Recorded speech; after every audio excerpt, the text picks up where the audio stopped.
मक्की कड्ढन लगे आ। तुहानूं आह सीन दिखाने आ पिंड दा माहौल। पैरे कड्ढे हुए गुल शुल पे शैलर आया होया पर उस असें दिखाने आ मक्की किवें कड्ढदे पिंड दे विच। ठीक है जी, पूरा देखो।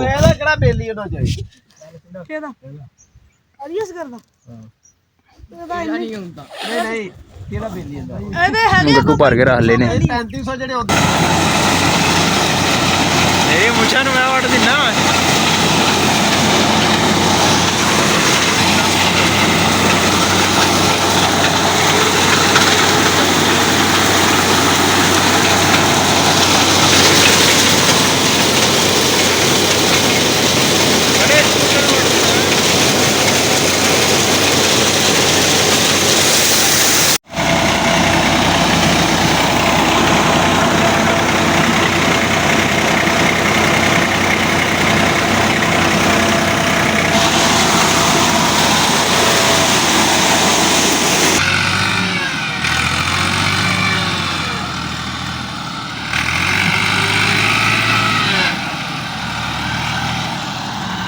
ट्रैक्टर फस गया जी, ट्राला नहीं निकलता।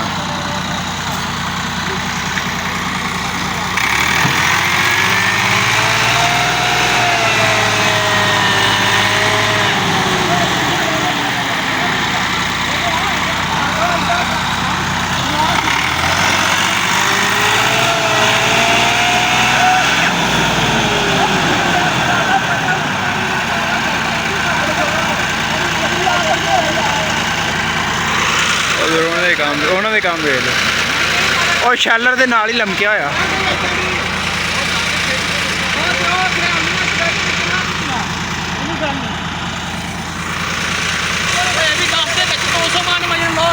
और 200 मन वजन लोड आ। तो हाँ दोस्त ट्रैक्टर फस गया है। वे निकल पाता भी आ कि नहीं निकलता।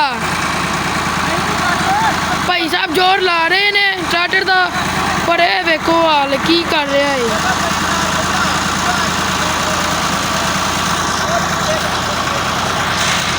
मेरे को ट्रैक्टर भेजते भाई किंदा कटदा है।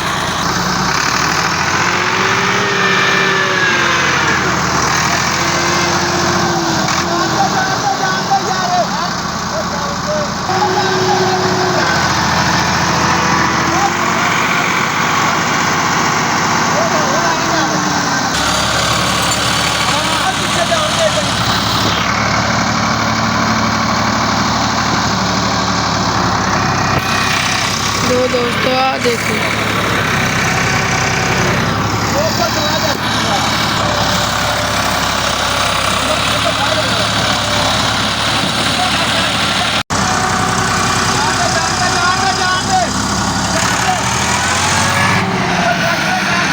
ट्रैक्टर के तैयारों में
निकल गया ट्रैक्टर निकल गया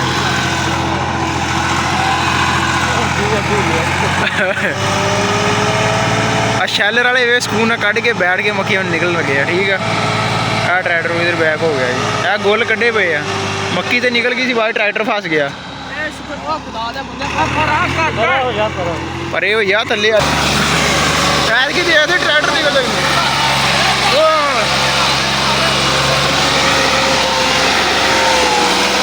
ओके हो गया